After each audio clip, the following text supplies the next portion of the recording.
Nung ako'y mag-open ng shop, sa pinaparkingan ko nga ng motor, nakita ko tong isang pusa. Pero bago yan, umpisa muna natin ang sakuna. Ako si Raven, isang simpleng tattoo artist na may munting spot at maliit na negosyo. Dahil hindi nga tayo pinayagang mag-outing, magtatrabaho na lang tayo.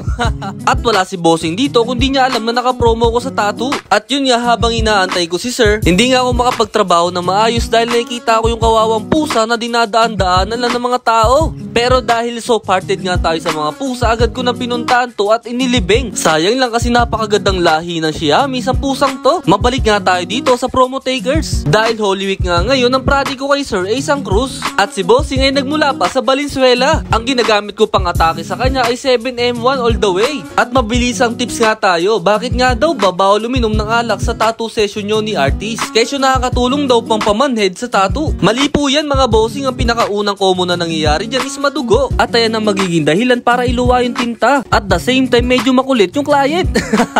Yan po ay base lang sa experience ko. Ito na po yung outcome. Bang! Lord, thank you for sunshine. Thank you for rain. Thank you for joy.